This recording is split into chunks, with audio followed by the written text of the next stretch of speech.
সবাইকে নিউজ 24 চ্যানেলের পক্ষ থেকে স্বাগত। সাবস্ক্রাইব করে আমাদের সাথেই থাকুন। উত্তর কোরিয়া এবং আমেরিকার মধ্যে চলমান বিরোধ ধীরে ধীরে ব্যাপক আকার ধারণ করছে। পরমাণু শক্তিধর এই দুই দেশের দ্বন্দ্বে জড়িয়ে পড়া হচ্ছে অন্যান্য রাষ্ট্রগুলোর সাথে। সামরিক পর্যবেক্ষকরা বলছেন, উত্তর কোরিয়া শান্ত না হলে শুরু হয়ে যেতে পারে তৃতীয় বিশ্বযুদ্ধ। এরই মধ্যে উত্তর কোরিয়া চীনকে হুমকি দিয়ে বলেছে, অন্যের কথায় নাচানাচি করলে পরিস্থিতি আরও ভয়াবহ হবে। চীনকে উদ্দেশ্য করে আপনি কি অন্যদের সুরে নাচতে চান শিরোনামে উত্তর কোরিয়ার রাষ্ট্রীয় সংবাদ মাধ্যম কেসিএনএ একটি প্রতিবেদন প্রকাশ করেছে। সেখানে চীনকে পিংইয়ংয়ের উপর নিষেধাজ্ঞা আরোপ না করতে আহ্বান জানিয়েছেন কিম জং উনের উত্তর কোরিয়া। প্রতিবেদনে চীনের নানা সিদ্ধান্তের আলোচনা ও সমালোচনা হয়েছে।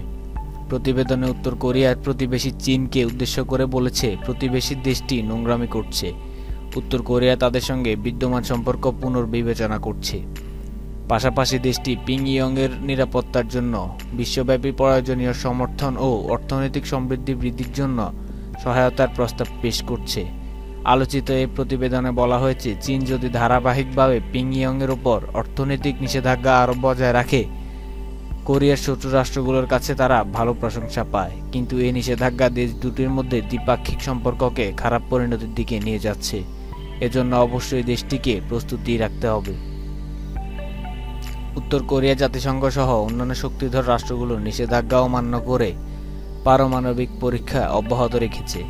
ফলে দেশটির উপর বিশ্ব সংস্থাগুলোর চলছে নিষেধাজ্ঞা। গত ফেব্রুয়ারি মাসে জাতিসংঘের এক প্রস্তাবে উত্তর কোরিয়া কয়লা কেনার বিষয়টি স্থগিত করে চীন।